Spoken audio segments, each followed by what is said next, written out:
Hello les gars, j'espère que vous allez bien. Bienvenue dans cette nouvelle vidéo. On est le jour 13 de la X-Max Season, donc on a dépassé la moitié. En tout cas, merci beaucoup à tous ceux qui suivent les vidéos tous les jours.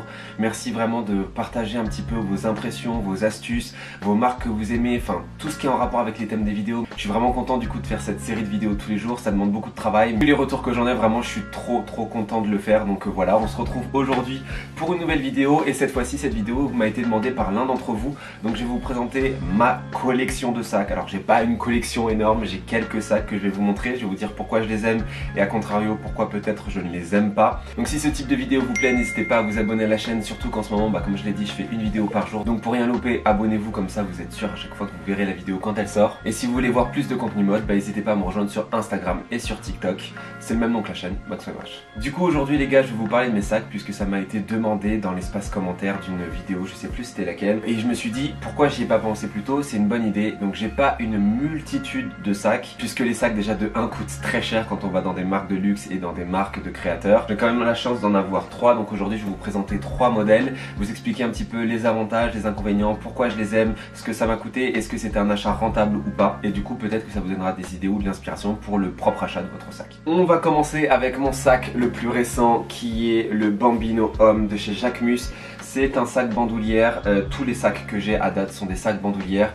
Le sac vraiment que j'aimerais bien m'acheter entre guillemets à main mais qui se porte aussi bandoulière, c'est le Fendi Peekaboo. Et pour revenir au sac Jacquemus, j'ai eu un gros coup de cœur sur ce sac il y a plusieurs mois maintenant. Quand je l'ai vu sortir, j'ai dit il est magnifique, il faut que je l'ai, et ça a été un de mes cadeaux d'anniversaire, donc je suis trop content parce que j'attendais vraiment ce sac là. Et le problème de ce sac là, c'est qu'en boutique il ne se trouve pas, en tout cas j'ai pas fait celle Avenue Montaigne, mais en tout cas en boutique je ne l'ai jamais vu avant. C'est souvent les sacs femmes qui sont mis en avant et du coup j'avais vraiment envie de voir ce que donnait ce sac en vrai avant de pouvoir l'avoir, et je ne l'ai su que quand je l'ai eu en main. Ce sac là c'est une réinterprétation du Bambino qui est chez la femme, et ce que j'adore c'est qu'il a vraiment été très bien réinterprété. On garde l'essence de ce sac un petit peu en trapèze qui est quand même hyper élégant, et ce que j'adore c'est vraiment cette anse qui est beaucoup plus large qu'une anse classique chez Jacquemus. D'ailleurs chez les femmes ils vendent maintenant une anse plus ample comme ça, et il y a énormément de pochettes dans ce sac, donc c'est vrai que c'est petit cette bandoulière, mais moi pour transporter les essentiels au quotidien c'est parfait. Donc il s'ouvre comme ceci, c'est une ouverture aimantée, et à l'intérieur vous avez un espace avec un espace pour ranger les cartes.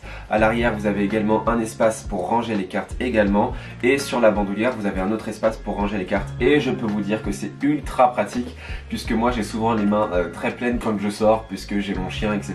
Et quand j'ai besoin de prendre le métro, et c'est vraiment ultra pratique d'avoir ma carte de métro toujours à disposition et de ne pas être obligé d'ouvrir le sac, prendre le portefeuille, voilà, c'est beaucoup plus simple d'avoir un truc comme ça. Je trouve le design vraiment incroyable, il est élégant mais je trouve qu'il reflète vraiment bien la maison Jacquemus. C'est mon sac préféré chez Jacquemus actuellement. Il se fait en plusieurs coloris avec différentes matières, vous avez du cuir, vous avez du lin également, et vous avez du daim également.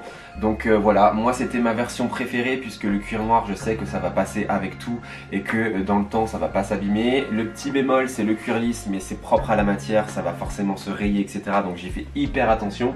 Et quand vous achetez le sac, vous avez également un dust bag. Donc avec tous les sacs que je vais vous présenter, quand vous achetez des sacs en général dans une marque de créateur ou une marque assez haut de gamme, vous avez un sac pour le protéger, pour le ranger, et je vous conseille vraiment quand vous ne l'utilisez plus de toujours ranger votre sac à l'intérieur d'un dust bag pour éviter qu'avec la lumière, la poussière etc. il perde en couleur, il se ternisse etc. Donc voilà, faites vraiment attention quand il y a des dust bags pour tous les articles que vous achetez, en chaussures etc. Essayez de les ranger dedans, c'est un peu relou, ça vous permettra du coup de bien entretenir vos articles. Et pour information, ce sac est à 615 €, c'est un sac qui est vraiment ultra qualitatif. Je vais vous en montrer un autre tout à l'heure qui est un petit peu, on va dire, dans le même esprit, un petit peu box comme ça etc. mais qui est beaucoup moins qualitatif et qui devait pas être très loin en termes de prix. Donc voilà, franchement un gros coup de cœur sur ce sac là, et je l'adore, je trouve que sur une tenue il fait vraiment la différence. Deuxième sac que je vais vous présenter, et c'est cette pochette bandoulière de chez Dior qui est juste magnifique, qui est petite, qui est hyper stylée mais qui est tellement pratique. En gros si vous voulez, c'est mon premier achat de luxe, et pour le coup il a une valeur vraiment sentimentale puisque j'ai un petit peu galéré à l'avoir, j'ai fait je sais pas combien de boutiques boutique avant de le trouver. Et il avait une valeur particulière parce que j'ai vraiment économisé pour me l'offrir, j'ai vraiment réfléchi à mon achat et c'était vraiment le premier achat de luxe que je faisais. Donc en tant que passionné, c'est un truc qui nous marque. Et du coup c'est du tissu jacquard avec le Dior oblique. Pour le coup ce sac là, ça va faire 2 ans, peut-être un peu plus de 2 ans que je l'ai. Et il ne s'est pas vraiment abîmé, donc voilà, faut faire quand même attention parce que ça reste du tissu et pas du cuir, c'est un petit peu moins robuste, surtout que là c'est du jacquard, donc on va dire que c'est entre guillemets un petit peu tressé. Je n'ai pas trouvé que le tissu se soit abîmé plus que ça, je trouve que le sac reste en très bon état, pareil, toujours pensez à mettre dans le dust bag quand vous ne le portez pas. Et ce sac est ultra pratique puisque vous avez une pochette comme ça, un petit peu portefeuille à l'avant, où vous pouvez ranger des cartes qui s'ouvrent comme ceci et il n'y a aucun problème.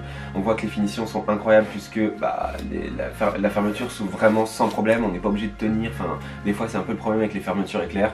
Et vous avez à l'arrière une autre pochette où vous pouvez ranger encore des éléments derrière. Donc je la trouve vraiment ultra pratique. C'est un sac qui est un bon investissement puisque moi quand je l'ai acheté il était à 1100 €. Je crois qu'il est passé à 1250 et quand je l'avais repéré avant de l'acheter il était encore je crois à 990 €.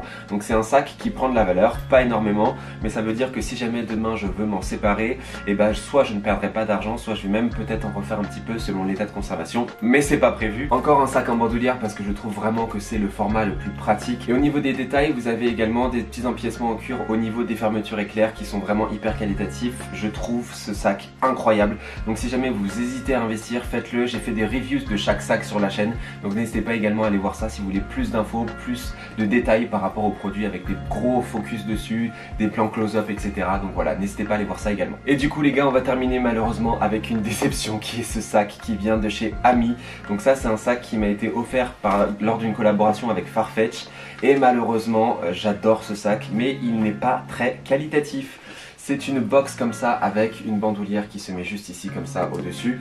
Alors très pratique, j'aime beaucoup le format rigide. Il est pratique mais pas tellement puisqu'on peut pas trop rentrer de choses dedans. Et comme c'est rigide, voilà, on peut mettre vraiment juste les essentiels, les papiers, les écouteurs et les clés. Si vous avez beaucoup de clés, ça rentre pas trop. Donc ça c'est vrai qu'en termes de format c'est un petit peu dommage. La différence de taille avec le Dior est pas énorme mais par contre j'en mets beaucoup plus dans le Dior que dans celui-ci. Quand on a le produit en main on voit que c'est quand même quelque chose qui est qualitatif parce qu'il est vraiment bien rigide, etc. La forme on voit qu'elle a bien été pensée. Même la hanse est qualitative, il y a des détails en cuir dessus. C'est qualitatif, par contre ça vieillit très très mal et c'est le gros point faible de ce sac. Je vous l'ai mis d'ailleurs dans la vidéo les achats que je regrette. Regardez ici en fait vous avez tous les joints du cuir qui s'en vont et c'est vraiment dommage. Vous avez également les coins où on commence à voir la structure du sac à l'intérieur parce que les joints ne tiennent pas.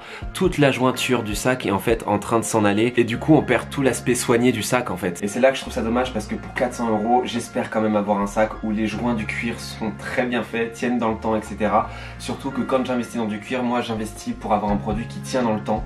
Donc là c'est dommage, je vais pas dire que je vais plus la mettre, mais voilà, faut que j'arrache tous les petits joints, etc. Ça fait vraiment pas quali. Je suis vraiment déçu en plus parce que j'adore la marque Ami, j'ai d'autres articles de chez eux qui sont incroyables. Mais en termes de maroquinerie, pour le coup, je ne retournerai pas chez eux. Et heureusement que c'est un sac qu'on m'a offert dans le cadre d'une collaboration parce que en vrai, si ça avait été moi, je pense que j'aurais demandé un remboursement ou je sais pas, mais j'aurais pas été satisfait du tout et j'aurais pas conservé le sac, c'est sûr et certain. Donc vraiment dommage, c'est pas forcément une marque que je recommande pour la maroquinerie, mais plus pour l'habillement qui est vraiment pour le coup incroyable. Mais voilà, vraiment grosse déception sur ce sac. Donc voilà les gars, cette vidéo va s'arrêter ici. Voilà les sacs que j'ai au quotidien. J'ai d'autres achats qui sont prévus mais ça demande des investissements et j'ai d'autres projets en plus à côté, donc c'est pas forcément la priorité. Dites-moi entre le Ami, le Dior et le Jacquemus, lequel est votre préféré? Moi personnellement ça va se jouer entre ces deux là et je pense que mon amour reste sur ce sac là, donc je suis content parce que je ne me suis pas lassé du sac après 2 ans et je pense que je vais le garder très longtemps, même si je suis amoureux du sac Jacquemus. Et à l'heure où je vous parle, le nouveau défilé Jacquemus s'est passé hier et il était incroyable. N'hésitez pas à aller voir sur son compte Insta, je crois qu'il l'a remis si ça vous intéresse. Donc voilà, j'espère que cette vidéo vous aura plu, j'espère que ça vous aura donné des petits conseils. Moi ce que je vous conseille c'est de regarder vraiment les finitions d'un article. Si vous avez des joints sur le cuir qui vous paraissent pas épais, etc., évitez parce que sinon vous allez vous retrouver avec un sac comme ça qui va très mal vieillir. Si vous hésitez à investir sur de la toile jacquard chez Dior, parce qu'on m'a souvent posé la question, vous pouvez y aller, mais par contre faites attention à bien ranger votre sac dans un dust bag une fois que vous avez fini de vous en servir, prenez-en soin, mais sinon c'est quand même très robuste donc il n'y a pas de raison que ça vieillisse mal. Et pour les sacs Jacquemus, franchement en termes de finition, je sais qu'il y a eu des scandales scandale, etc. Jacquemus. Mais moi personnellement, sur tous les achats que j'ai fait chez Jacquemus, j'ai jamais eu aucun souci. Alors peut-être des soucis de livraison où c'est un peu plus long parce qu'ils étaient débordés par la collaboration avec Nike, etc. à ce moment-là. Mais même sur ça, j'ai pas eu de soucis. N'hésitez pas à me dire dans les commentaires s'il y a un sac, vous, qui vous fait envie, qui vous fait rêver. Moi personnellement, je pense que là, le prochain goal, ce sera le Peekaboo de chez Fendi, mais qui est très très cher. Donc on va attendre un petit peu. Je pense que je vais m'offrir un beau voyage avant de m'offrir un sac comme ça. Et puis si cette vidéo t'a plu, bah, n'hésite pas à t'abonner en cliquant sur le bouton rouge en activant la cloche de notification. Et n'hésite pas également à me rejoindre sur Instagram et sur TikTok si tu veux voir plus de contenu. Moi je vous dis à demain 18 h pour une nouvelle vidéo les gars. Portez-vous bien. Ciao.